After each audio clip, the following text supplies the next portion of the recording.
Hello and welcome to this video. My name's Kris, I'm an Australian GP. I had a really interesting conversation recently with some female colleagues of mine in the administrative space about trying to figure out how far along they are in their pregnancies. It sparked a conversation and I figured that if some of them didn't know how to calculate how far along they were, there are some people out there who don't, and so why don't I make a video to explain it?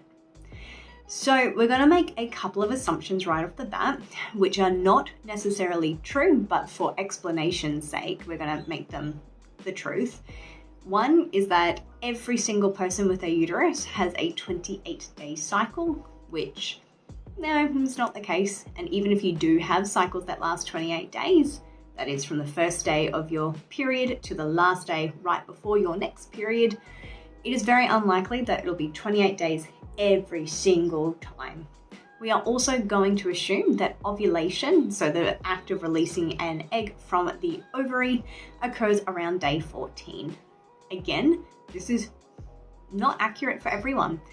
It's commonly around the middle of the cycle. And again, if we're making the assumption the cycle is 28 days, day 14 is a common date it can occur. But I have seen in healthy individuals with regular 28-day cycles, it occurring from days 12 to even 17 and still being, healthy. So we're making a couple of assumptions, just walk with it.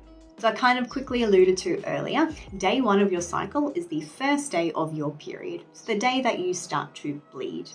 So on the day that your period starts, you are shedding the lining of the uterus, and the hormone levels of things like estrogen, progesterone, LH, and FSH tend to be on the lower side as your body prepares to be perceptive to the signals released from the ovaries and from other areas of the body, including the brain, to build the lining and start the follicular process, wherein follicles on the ovaries will compete to mature to release an egg around that mid-cycle, so day 14. Your menstrual cycle can be broken up into basically 2 sections: the follicular phase, which is the first 14 days, so those follicles being built up, and then something known as the luteal phase, so after ovulation. So around day 14, again arbitrary, you will release one of those follicles where an egg will be released into the system, and it will survive for about 24 hours on average. Its main purpose is to hopefully meet a sperm somewhere in the fallopian tubes or thereabouts, merge together, go into the uterus, find somewhere cozy to embed into the uterine lining, and eventuate into a pregnancy. Quick tidbit, just because that egg only lasts 24 hours, sperm actually lasts up to 5 in the female reproductive tract. So you do not have to have intercourse the day you ovulate to fall pregnant. You can actually have intercourse 2-3 days before, the day of, or even a day after you ovulate if the egg lasts 24 hours.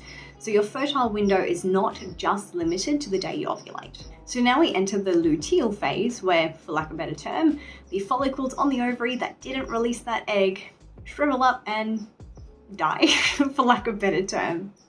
This phase usually lasts about 12 to 14 days, and there's a whole host of hormonal things that occur during this phase, but this is kind of the 101 and the counting, because I promise we're getting to the counting soon.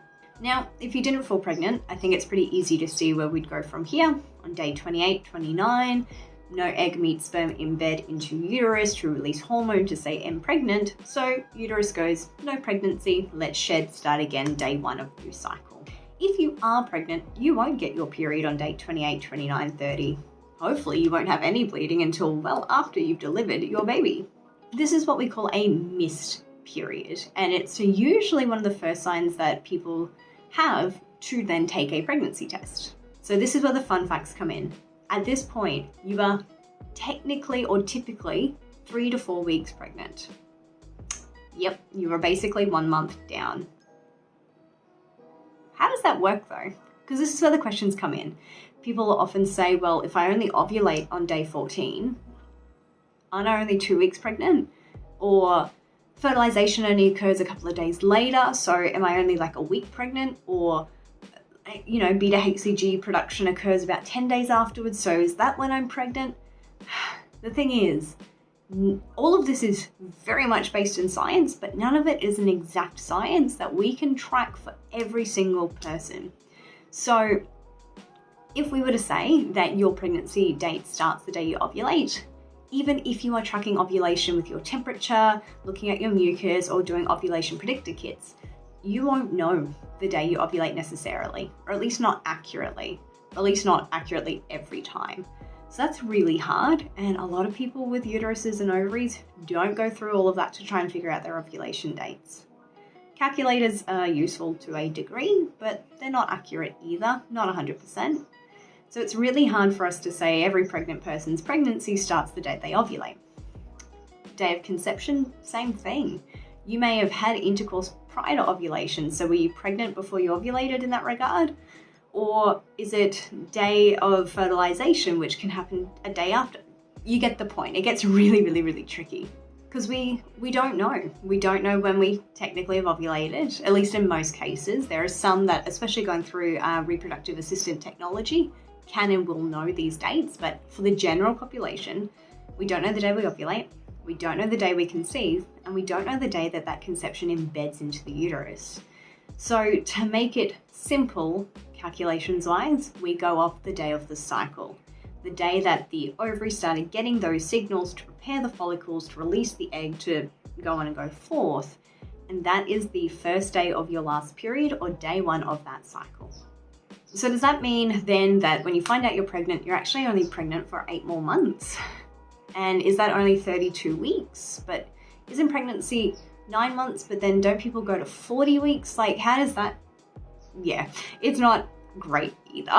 So the whole 40-week thing, if you assume that a month is 4 weeks, then yeah, 40 weeks is 10 months. You're pregnant for 10 months. I suppose you could say that you only know you're pregnant for 9 months, but anyway, it's just,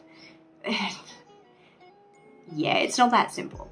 As a quick aside, I'm not a huge fan of the home pregnancy digital tests that tell you you're 1 to 2 weeks pregnant or 3 to 4 weeks pregnant for 2 reasons. The beta-HCG reference ranges vary significantly. So someone could be, and we'll get to the whole 1 to 2 week thing in a second, but 3 to 4 weeks pregnant, so the earliest you can test and have a beta-HCG of 50, or it can be several hundred. At 5 to 6 weeks, it can be several hundred to several thousand. So it's not accurate and it can confuse people a lot. But also, you are only ever 1 to 2 weeks pregnant during your period or right before ovulation, because as we said, it starts the day your last period. So they're not great and they can be very confusing. Very exciting, especially to see the words pregnant and then weeks. That is very exciting, but it's not accurate and it doesn't really line up with how we medically calculate things. So long story short, you are pregnant from the first day of your last period in the cycle that you conceive. That's how we calculate things. And when you get scans and stuff like that, you may find out your due date is slightly different, and that's because we make a lot of assumptions when we calculate from the first day of your last period. We don't know when you ovulated, conceived, embedded, etc. And some babies grow at different rates. So it's not an exact science, but it is based in science, and hopefully you've learned something interesting. But that's it, guys, a nice quick one for today. If you have any questions, let me know. If you have any suggestions, let me know. But until next time, stay safe, stay healthy, and I'll see you in a video very soon.